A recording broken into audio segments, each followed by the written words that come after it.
Hello, guys. Hello, everybody. I hope you're all doing well. Welcome to another episode of the Ben Burnside Show. Just wanted to comment today and um, do some comments, I should say, on my review of tonight's UFC fight night for Alistair Overeem versus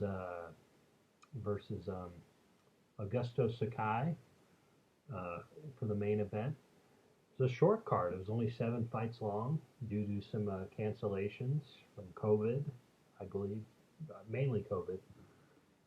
2 fights got scrapped in the last 24 hours, or even 12 hours. Heavyweight fight between an undefeated Russian or Moldovan making his debut versus a former light heavyweight uh, turned into a heavyweight. Let me get to the card real quick. It was a pretty good card. It was a fun show. That's what it really was, and that's all that I want. That's all I want from these UFC shows. Just a fun show, and um, I really enjoyed myself throughout the night um, because it wasn't too long. It was only about uh, God, it was only yeah, it was only a few hours. It ended at a reasonable time around 8. So it was 4 hours long, three and a half to 4 hours long, and I didn't feel like it would took forever, So I thought this was a fun show. Now, uh, yeah, the fights that were canceled, yeah, it doesn't show on here, um, but yeah, it was a heavyweight fight that got canceled, and it was a fun lightweight fight that looked at least fun on paper. Got canceled. It was with that Giants guy Jalen Turner, who's 6'3", as a lightweight. Which is 155 pounds. It's like, what? Your legs must be like an ultra target for these guys. I mean, that is fucking crazy. But I think uh, yeah, this was a fun card.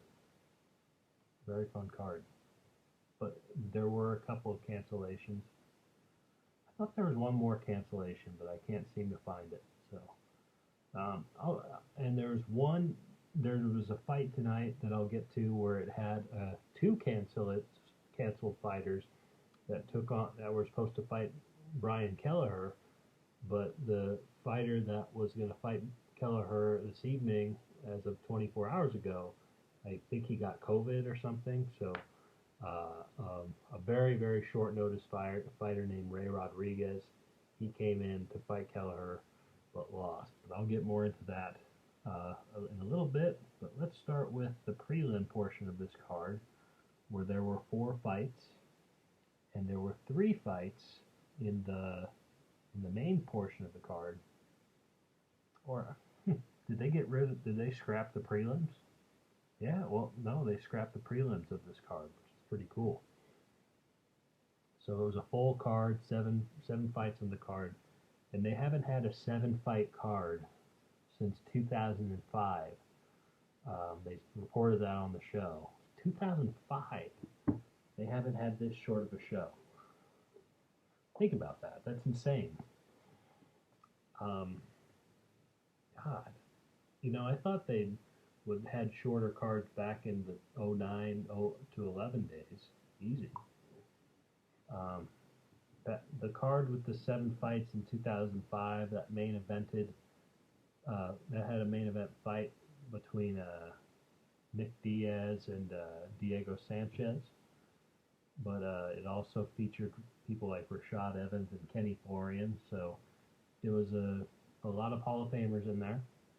So it was pretty cool.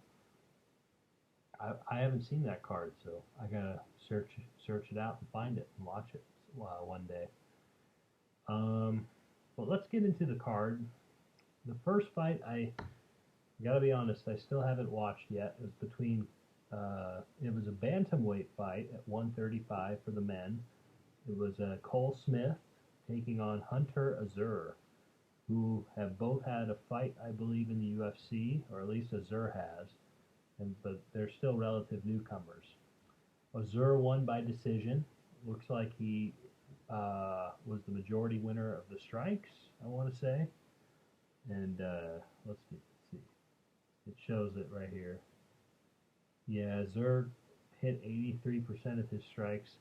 Smith threw more, but he missed more. He only landed 57% of his strikes.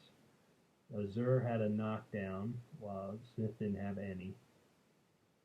Azure had more significant strikes, and he landed them more accurately as well. Oh no, Smith had a lot. Or I don't get where they have the missed significant strikes. That's weird. Takedowns. Cole Smith had 2 takedowns, but Azure had 5 out of 8. And submission attempts, Smith attempted 3, but clearly he didn't get the job done. So I guess when you mix all those numbers into the 3 rounds, Azure had a more effective round, for at least 2 more effective rounds than Smith did. So sounds like it was a competitive fight, but I still got to watch it. Azure should be interesting. I've heard that name before, so in a very competitive division, it will be interesting to see where he lands next. Maybe he could fight Kelleher. Who knows? But, next fight was women's flyweight. That was between Viviane Araujo versus the 25-year-old Montana De La Rosa. And Araujo is 33. Until the main event, I want to say, this was the fight of the night. I had Araujo winning 2 rounds to 1. Or no. The second round between these two is really close. Araujo seemed to have a more experienced striking game than De La Rosa. De La Rosa, though, even though she's a lot younger, she has more fights in the bag than Araujo does. 6 more fights. But Montana is clearly a ground person, a submission artist. But Araujo's a black belt too, so Montana took her down once, but Araujo immediately got back up. So this was pretty much a striking match. Araujo was more aggressive in the first round. She was more aggressive in this first part of the second round, but Montana really shined, or really looked good in the second part of the second round. I mean, I'd give it to Montana maybe in the second round. I really don't know. Right now, I'll give it to Montana from what I saw. But she seemed to really improve as a striker in this fight. Like, she really was finding her groove there for a second. And I think even though she lost, she's going to be very dangerous in that division down the road. So it's going to be interesting to see how she develops, because I think she's going to be a contender down the road. I really do. There's something about her where, yeah, I totally can see that. Viviane, she outworked Montana a little bit more in the third round as well. Montana looked kind of surprised when she found out she lost, but I thought Viviane was just more effective in 2 of the rounds, at least, so I thought it was the right choice for Viviane to win. Viviane's ranked number 8 in the flyweight division, to my knowledge. So who can these two fight next? Let's take a look-see. But yeah, that was a good fight. And that leaves another note. No fight of the night, according to Ariel Helwani's Twitter, on this card. So I don't know. I don't know how I feel about that. I feel like the UFC should have a fight of the night on every card, regardless if the best fight is average, you know. But because that's kind of the standard they made, that's what fighters and fans expect. We expect fighters to get paid a certain amount, but the UFC made up for that by the end of this show. Instead of giving, I believe, 2 fighters performance of the night, they gave 4 fighters performance of the night bonuses, at least. Again, according to Ariel Hawani. Um, so, with that being said, I thought about that. I factored that in, and I don't really have a problem with it.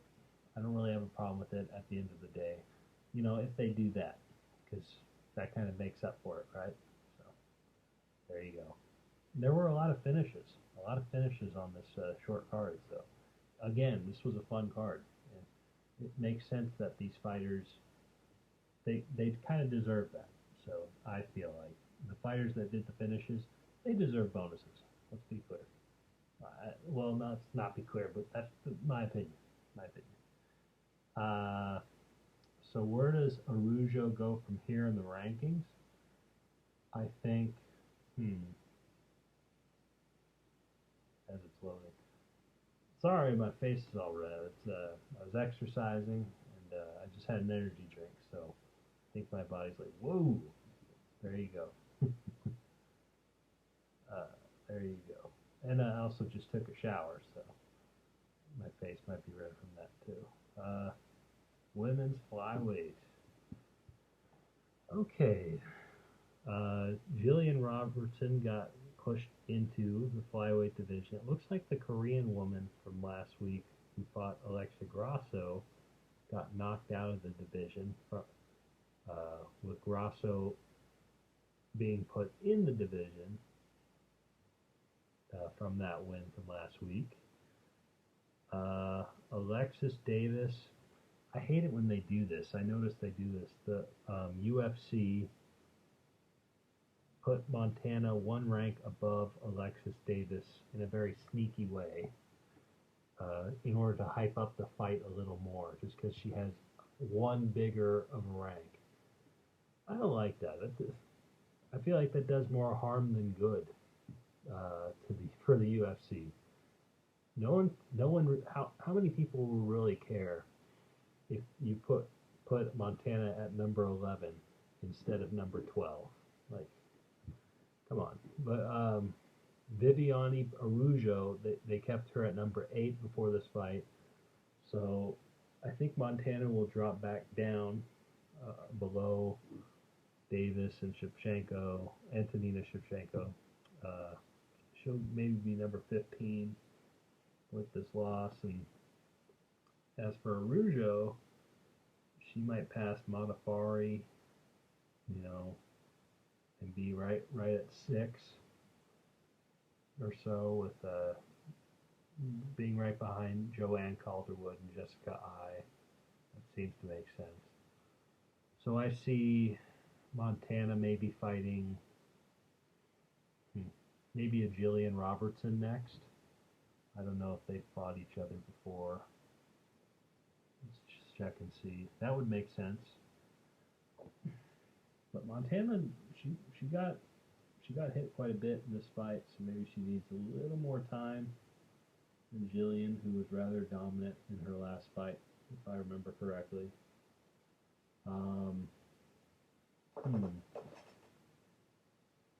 Montana's never fought Jillian, so that would also work here. I would put Montana against Julian. That would make sense. Montana De La Rosa versus Antonina Shevchenko would also make sense. Because both of them lost pretty bad in their last fights. So, yeah, I think that would be a good pair up, ground person versus a striker. So, yeah, that would be interesting. Alexa Grasso versus Montana, I don't know. Timing wise, I don't think that will work. So, I think the best time fight would be Montana De La Rosa versus Antonina. I think that would make the most sense. But any of the 3 fights I mentioned could work. Yeah. Or Alexis Davis versus Montana, that could also work. As for Arujo, I think she could fight. I think her versus Roxanne Modafferi would make sense. Her versus Joanne Calderwood or Jessica I would also make sense. Yeah, Jessica. Well, no, or she already fought Jessica I. That's right. So Joanne Calderwood or Roxanne would make sense. Let's see here. Um, Next fight on the card. This is Brian Kelleher versus Ray Rodriguez. Brian won the fight, as I believe I mentioned earlier, by a very quick guillotine choke with only 39 seconds into the fight. Um, Ray took down Kelleher, but Kelleher seems to be really good with the guillotine choke, and he locked it on pretty quick. Technique was great. Ray had nowhere to go. Ray tapped out. So Kelleher got the win, and good one for Kelleher. It seems like he wants to fight as quick as possible. So who knows? He could fight in 2 weeks because this was a really close fight and he took no damage. Kelleher is a fan favorite in this in the UFC. He seems to be a really likable guy. And oh, this was in the featherweight division, just to clarify. I noticed Kelleher moved up from bantamweight, which is his usual weight class, to featherweight. I guess the weight cut's nice for him, or a lot better for him. Yeah, um, I think Kelleher is going to be an interesting addition to this really good featherweight division. I'd like to see him fight a competitive featherweight again. I mean, he looked great here, and he's 34 years old. How well can he cut at this point? So I think Boone Kelleher would be a great addition to the featherweight division, and he's had an up and down career, man. At least in the UFC, and he hasn't been in the UFC for that long. Um, let's take a look at the fights he had. He fought, let's see, debut, he beat Ode Osborne, submission, knocked out Hunter Azure. So the fight I suggested, you can't really do it. I know he's had more fight. Oh, there we go. 2017, he debuted. That's where he submitted Yuri Alcantara. Then he lost to Marlon Rivera, knocked out Damian Stasiak, beat former bantamweight champion Renan Barao, got KO'd though by John Lineker, but lost to Montel Jackson, who's a up and coming bantamweight. So didn't fight in 2020 though. But he's had 4 fights in 20. I mean, didn't fight in 2019, but has had 4 fights in 2020. Beat Ode Osborne, knocked out Hunter Azure. That was his first featherweight fight. Then he beat Cody Stamann, or lost to Cody Stamann by decision. Then he submitted Ray Rodriguez in featherweight. So featherweight's clearly his new division. Give him a fight in 2 weeks. Let's do it. I want to see Brian Kelleher in there quick, just like how he does. So let's do it, baby. I want to see it. Next fight, we got, I believe it was the feature prelim next, if I'm not mistaken, or it was supposed to be, until they sandwiched both the prelim and the main card because they only have 7 fights, which again I really like.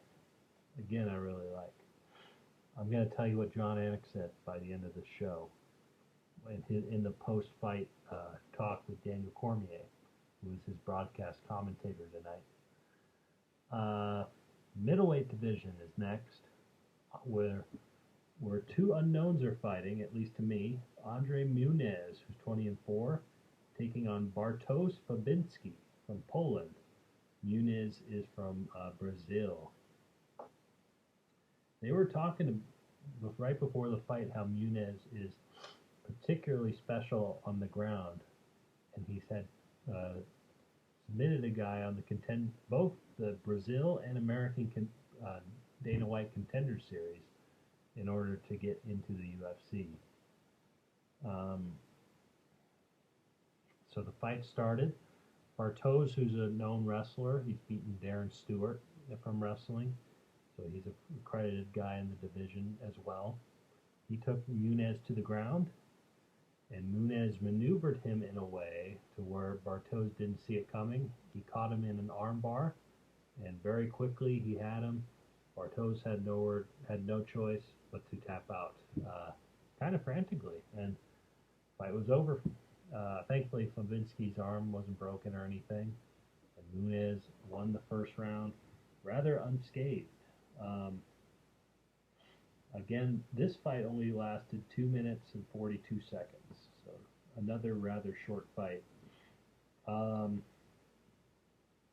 This is one of those fights where I was impressed.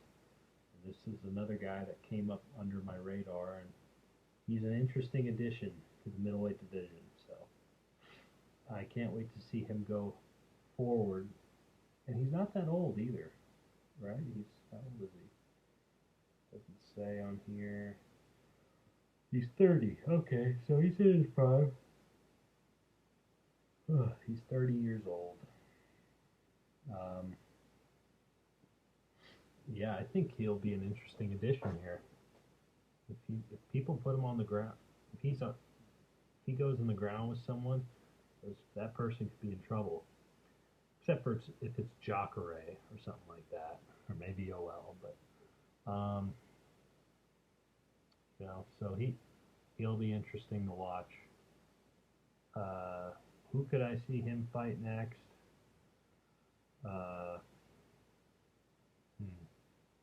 Marvin Vettori? No. I think Marvin Vettori deserves a ranked guy.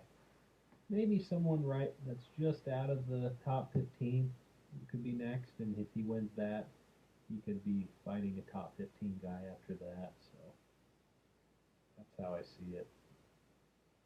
As for Bartos, I don't see him going anywhere. He'll be fine. So he just needs to fight another guy. So yeah, it's going to be interesting to see how Muniz does in the middleweight division. I think he could be an effective guy in that division, and he could move up the rankings. Do I see him going in the top 5? Not right now, honestly. No, I don't see it, but he could get there. He still has time. Still has time.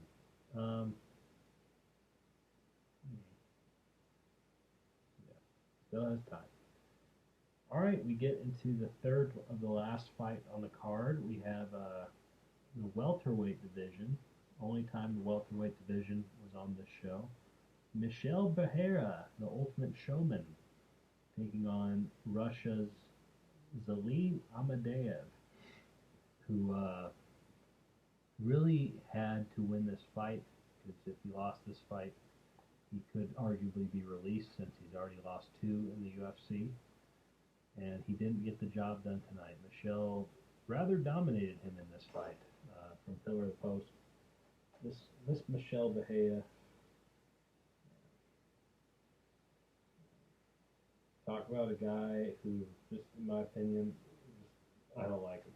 Totally unlikable as a fan. He got into Zalim's face in the face-offs a couple days ago, and with one of those, and Zalim slapped him right in the face. Dana White was too slow to stop it, but he broke him up afterwards. But the damage was done. He already slapped Michel, and they were threatening each other afterwards. So this fight was interesting. Michel did a lot of athletic stuff in the fight, and impressively, Michel didn't get tired at all throughout the fight. I thought he would get tired, but he didn't. He did a lot of flips and weird stuff, but he's done that before. He did a backflip to a guy one time, which didn't really do anything.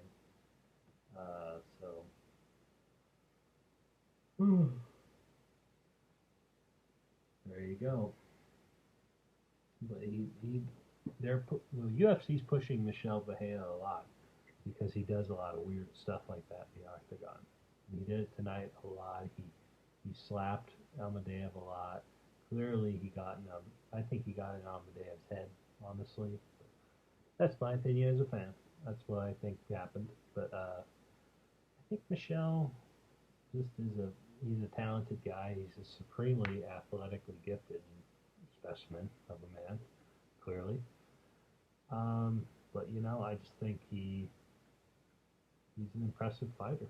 He's a very impressive fighter, and he's going to be somebody also to watch in the welterweight division coming up. That ranking. As for Amadeev, I think he's out. I think he's out of the UFC after this fight. So I think he goes back to the minors. It is what it is, man. You can't keep losing like that in this level of the sport and expect to stay there. But I hope he's back. How old is he? He's 25. Okay, he's got time to improve. He's got plenty of time to improve from then to there, to where he could maybe be a threat down the road. You're already in the UFC at 25. That's pretty impressive. Pretty impressive. Still pretty impressive, even though there's really young guys in there now. Michel is how old's Michel?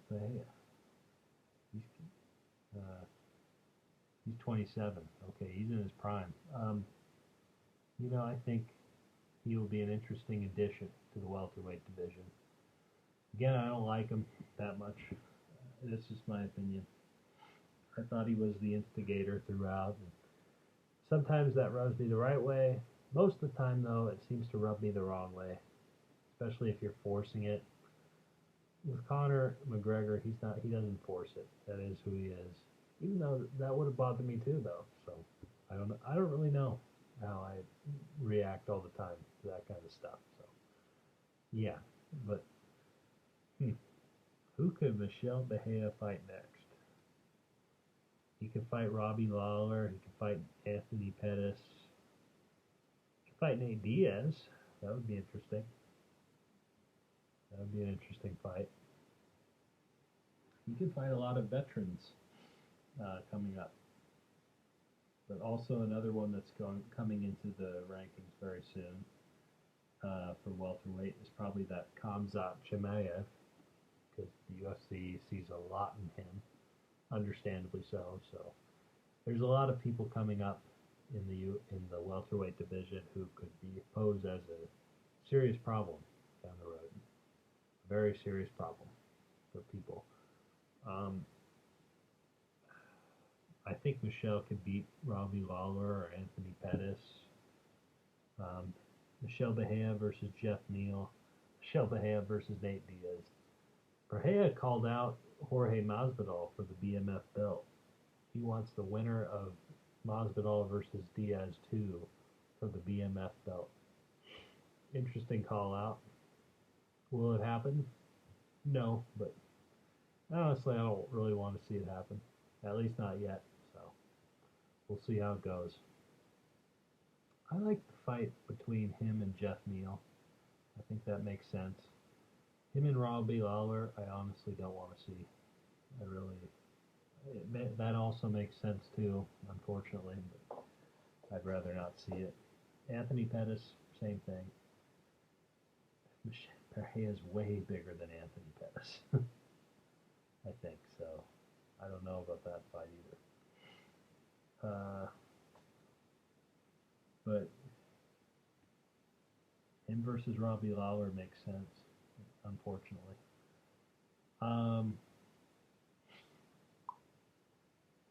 Well, actually, no, it doesn't. It doesn't make sense because Bahia is 2-2 now in the UFC, with his last two fights being losses. So I don't see Bahia fighting a ranked opponent next. So there you go. It was a fun fight, though. It was a really fun fight. Bahia dominated the entire fight. Amadeev's apparently a talented boxer, but Bahia boxed him out all night long. It was really impressive. And, he had Bahia in a chokehold, but by the end of the fight, and Amadeev, he kind of slightly pounded the mat, but then he tried to fight the hand. Didn't look like he tapped out. There were only 20 seconds left in the fight, but the referee, Chris Tione, he thought it was a tap, so he stopped the fight. But yeah, it was the wrong call. It looked like the ref just didn't see it properly in the heat of the moment. So because of that, he stopped the fight, and he got kind of a tricky submission win, technically, but it's not a submission win. I call it more of a decision win than anything. A very dominant win, but in the record books, it will go as a submission. I'm not. This is one of those rare cases where I'm just saying, just let it go with the referee. Chris clearly didn't mean it when you look at the footage. It does. You can't. It could have possibly affected the outcome of the fight.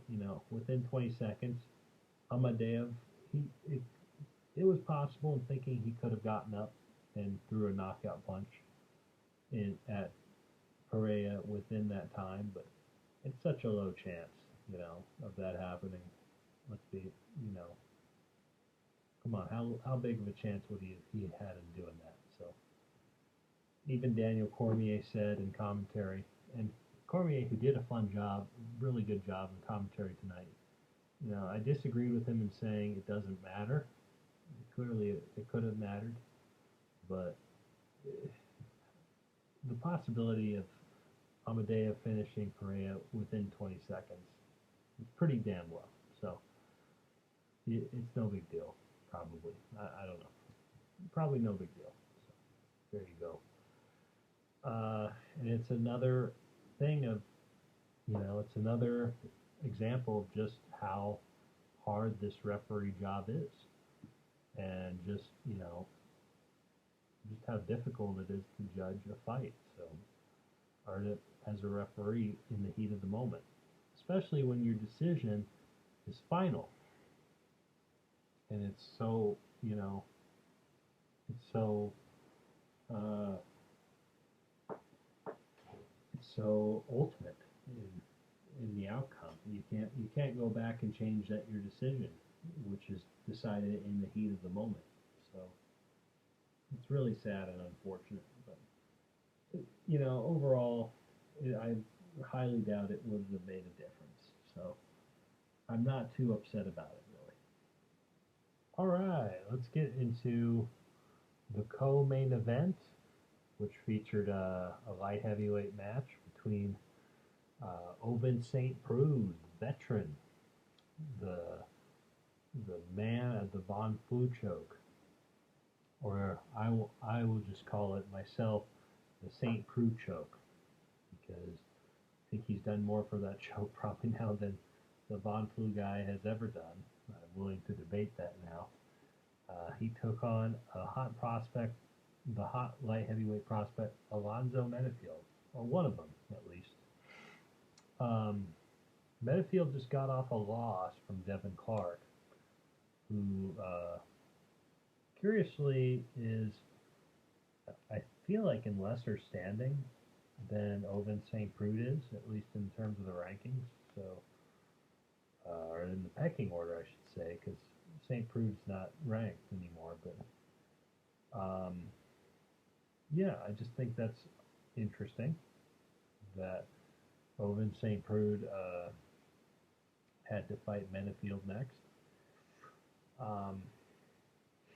So yeah, I don't see why that was a fight, but neither one's ranked, so I guess it's not that big of a deal. St. Preux really took control of Menifield the entire fight. Like, it seemed like Menifield wanted to come back from that loss, that first loss of his career to Devin Clark, but St. Preux didn't have any of it. He was more of a veteran in that fight. This is really a veterans' night of fights in terms of at least the main event fights. St. Preux really took control. It seemed like he took control of the reach advantage that he had too, really well with the kicks and the long punches and all that stuff. I don't know. I'm just a fan, but to me it looked like that. And I think St. Prude, he really showed himself in the most of that fight. In the second round, he was looking good. Looked like Menafield threw a good punch, but it was really a slip from St. Prude on the mat, so he didn't look like much of a punch. St. Prude really took control of the first round. Um, by the way, I think he won the first round. But after that slip, St. Prude, I think Menafield threw a punch, but St. Prude like telegraphed it well, and then he threw kind of like a little hook, I guess, right on the chin area of Alonzo, and Alonzo dropped. He dropped like a bad habit. He dropped right on his belly, and St. Prude didn't follow up with any punch, respectfully. The referee, I believe it was Jason Herzog, he stopped the fight right there. You know, Menafield didn't really respond very well after that punch, so it was the right call to make. And St. Prude won the fight, and man, what a career that guy's had. What a career that guy's had so already in the UFC. I feel like he's got more in the tank. So, yeah, it's very interesting. Who could he fight next? I mean, Paul Craig would be interesting. Magomed. Magomed's gonna fight forgot his name. The guy he has a beef with. He's gonna fight him next.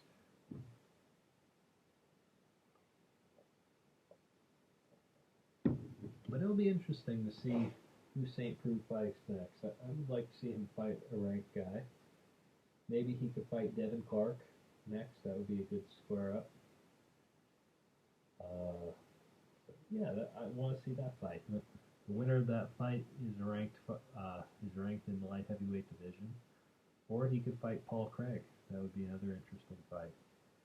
Or him and Mauricio, since Mauricio's higher in the rankings than Ovens, and Ovens has a win against him. So all those fights would make sense to me, really. So that's what I see.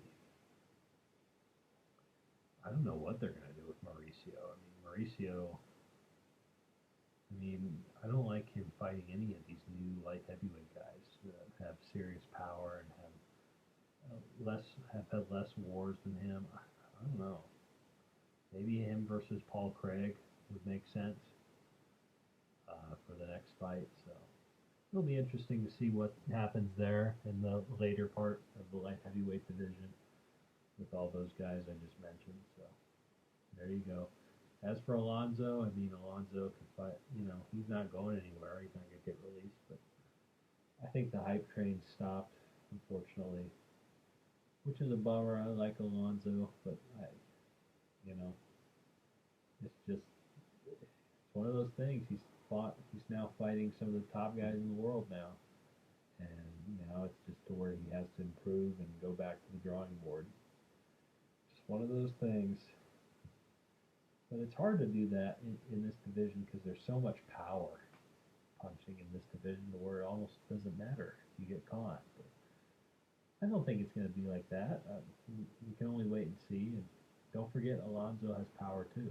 But he just seemed to have gotten outstruck, and it seemed like Ovens really dictated the pace the whole fight. So that's what I think happened. Main event time. We are going to the heavyweight division where Alistair Overeem, the ultimate journeyman, maybe in the UFC, and I mean that in a good way, is now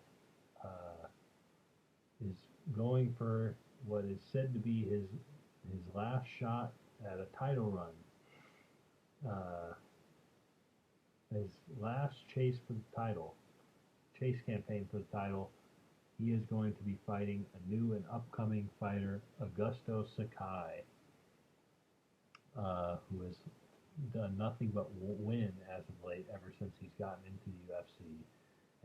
And Alistair Overeem, fresh off a win himself, is going to be the ultimate test for this newcomer to see if he is a new contender in a very contentious and competitive heavyweight division at the moment. Very exciting heavyweight division, especially with John Jones coming in now. And Brock Lesnar being talked about in the news a lot lately as well. Don't forget that, in addition. Even though Brock is probably just going to be a one and done deal. But if it even happens, I mean, that's a big if, let's be honest. But anyway, I think it's a very interesting fight. And it didn't disappoint. I thought this was the fight of the night, and I thought Alistair looked great at the end of it. Very tough, very competitive in the first 3 rounds, and I thought Alistair maybe lost. He definitely lost at least 2 of them, and yeah, I think he lost. I don't think he lost all 3. That's just my opinion. But 4th round, also he might have lost. I'm not sure. He did some ground and pound, but let's not ignore the fact that Augusto landed a lot of shots too. It was very close. But maybe Alistair just won with the takedown and the effective shots in the ground. Looked like Augusto might have been getting tired too. But Augusto's not bad in terms of conditioning. This might have been his first 5-round fight ever, so it showed. It looked good. I think it's very interesting seeing what's going on here. I think Augusto is a guy who really gave it his all, but Alistair just out-experienced him at the end to where he got the win.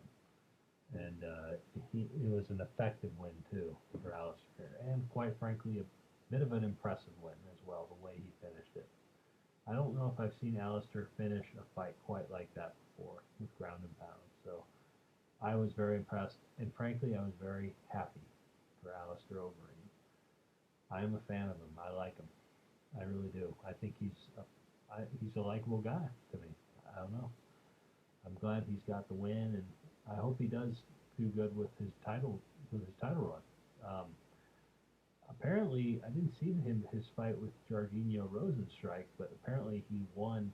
He was winning, I should say, 95% of that fight until he got caught at the very very end and lost. But I think, and there was controversy, I get maybe to the stoppage of that fight too. So seems like Alistair did a great job. Alistair, he could fight. So he was losing in the striking on the feet. These were 2 good strikers, clearly with Alistair. Both titles he's won and being in K1 and all that, clearly he's a great striker. Alistair was losing the stand-up fight, I think, to Augusto. But Augusto got taken down, and Alistair proved to be effective there. Where he cut him. Alistair was cut too. He was cut with a really sick forearm to the top of the head of Alistair, and I thought it was impressive. But it didn't matter.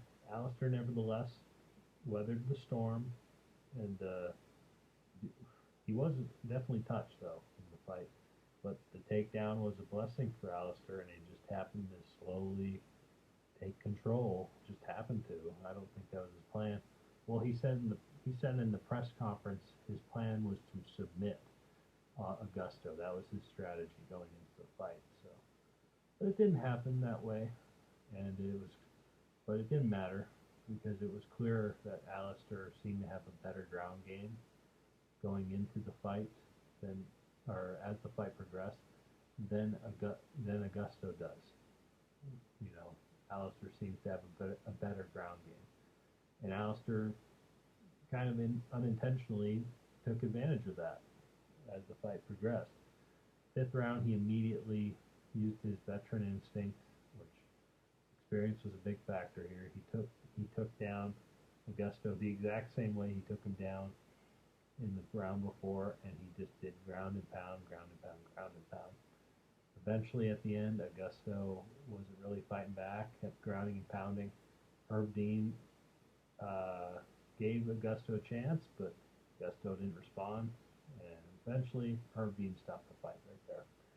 And Alistair Overeem in the 5th round got a win by TKO. Very, very impressive performance by Alistair. 40-year-old Alistair Overeem still being the Reem, just reaming his opponent with vicious ground and pound. I love ground and pound. It is awesome. And it's going to be interesting. It's going to be interesting to see where Alistair goes from here. I'm a fan of his work. I didn't like him in the earlier days, in the early part of the 2010s, because he beat Brock Lesnar, and I'm a pro wrestling fan before MMA, and I still am. I still am loyal to them in a way, but not like how I used to. But I still have a soft spot for him. Clearly, the way Alistair beat the crap out of Brock, I hated it. I hated it. He really beat Brock very effectively. He didn't completely obliterate him, but he smashed him. The way he smashed his liver, oh man. Brock didn't have an answer. He got TKO'd. It was hard to watch as a Brock Lesnar fan. And I didn't like Alistair for a while. Slowly but surely, Alistair got better and better and more appealing to me in his interviews and stuff. And it's grown, and now he's older, and he's the guy I know, and I've become a fan of him. And I think this was the night where my liking to him very much exploded. And I like Alistair. I want to see Alistair get that run for the belt. I want to see him get a shot. And I want to see him win the belt, too. Because he's right.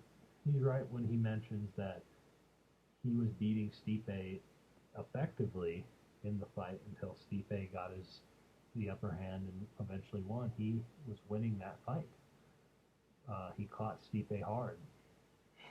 But Stipe managed to weather the storm and take him out instead. But I think Alistair really can do it. He really can. He's not super old for a division where you can be older and still fight effectively. People fight when they're 44 in this division. Stipe is 37, so it's not that much of a factor. So I think it's interesting. And I think it could happen. Where I see Alistair, who I see him fighting next, well, either can be 3 guys, in my opinion, because Stipe is going to fight Francis next, and after that it's going to be John Jones. So the championship title picture is not going to be much of a factor here. I see it being a 4-person tournament, effectively. I see it being Curtis Blades, Jairzinho, Derek, and Alistair. Alistair's not going to fight Curtis Blades because they're training partners.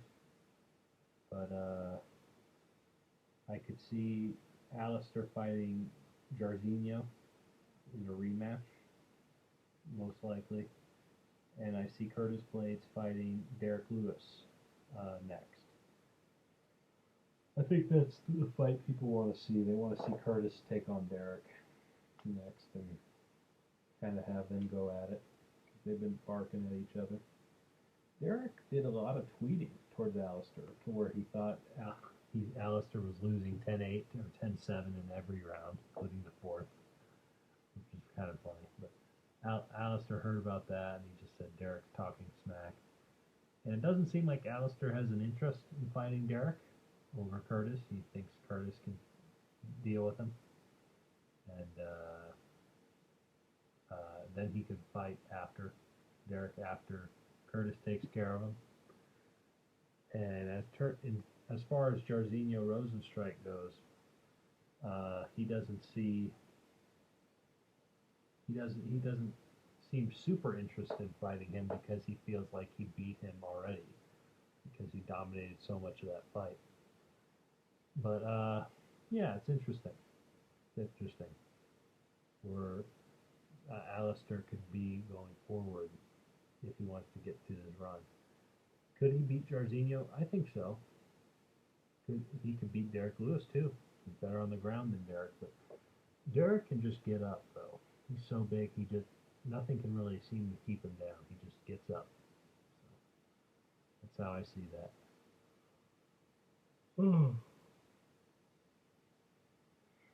So we'll see what happens. Alistair doesn't seem to be wanting to fight for at least a little bit. And, we'll see how it goes. As for Augusto, I think Augusto, I should say. Sorry. I don't know who he could fight next. Maybe he could fight. Well, he'll either need to fight Walt Harris, Shamil Abdurrahimov, Alexei Oleinik, or Cyril Gane. I see. Let's see. Who did Shamil lose what was his last fight? Shamil Abdurrahimov. He's been on there forever too.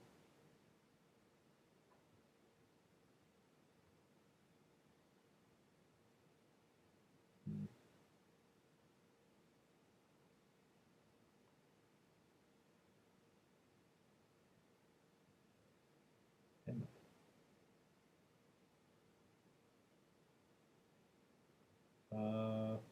it. Oh, okay. Abdurrahimov hasn't fought since he lost to Curtis Blades. Yeah, I don't know. I could see Abdurrahimov fighting Augusto Sakai next. That would be interesting. Abdurrahimov's had enough time off. That was a hard fight. He took some damage tonight. He might need some time off. I could see maybe Augusto fighting Walt Harris down the line. He could fight Alexei Oleinik down the line. That would also make sense. There you go. That would probably be the fight.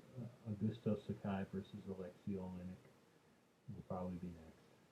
So that's what I see. For that. And look, I think Augusto, will he make it to the top echelon of heavyweight ever? I think so.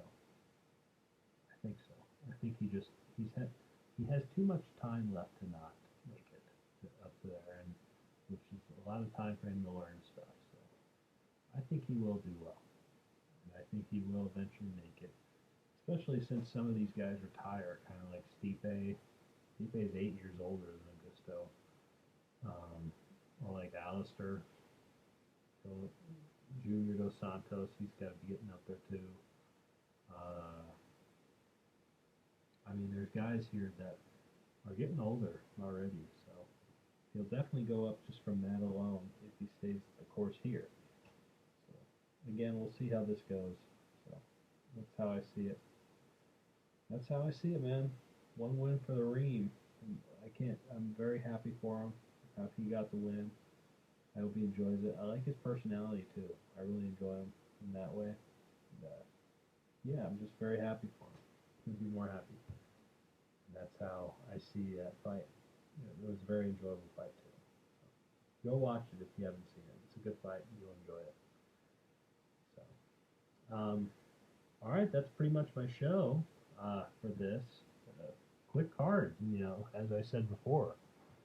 And I very much enjoyed it. So I hope the UFC does a few more of these down the road to where they take a look at this and they're like, maybe the fans could decompress a little by having shorter cards in comparison to these really, really long, it's really big cards where there's like double the amount of fights sometimes. It's like, what? Come on. So, yeah, I hope they acknowledge this and take a look at it and be like, maybe we should have shorter fights. That could be better for business overall. So, and I think that's really the case when you consider that John Anik, in the post-fight show with Daniel Cormier as his color commentator, John Anik says he wished he thought this card was refreshing because there were 7 fights. And don't tell the bosses that. No, tell the bosses that, Mr. John Eric, please. Please, I want to hear it. I want to see more of it. This is fun. I enjoy it. It didn't feel like a chore at all in comparison to the long 12 fight cards, or couple cases 14 fight cards. I mean, there's got to be a certain balance you got to master, and I feel like the UFC hasn't mastered that type of balance just yet. So hopefully the other people hear it and figure out what they want to say, or figure out what they'll. The UFC figures out what the fans want to see. I think they want to see more of that. It's not about the fighters in that way. You've got to think about the show and your product of the shows as a whole. You can't bore out your fans all the time or make them think that this is like a chore to watch by having so many fights. So I don't know. I just think there needs to be more of a balance to how many fights there are overall in all of your cards. The average number might need to change. I think it should be lowered down specifically. So at least a little bit. So that's my thoughts on it. Hopefully they look at this and they take note of it. We see it going forward. Because I just want to have fun watching these shows, and I think these fighters, they can go other places and get paid nicely, but I don't know. It's a tough situation to solve because the UFC does give them money, at least. Not as much as some may deserve, but the UFC is a payer, if you fight. So, and they're promising that way, I guess. So there you have it. Alrighty, guys, that is the show. I am glad you guys enjoyed this review.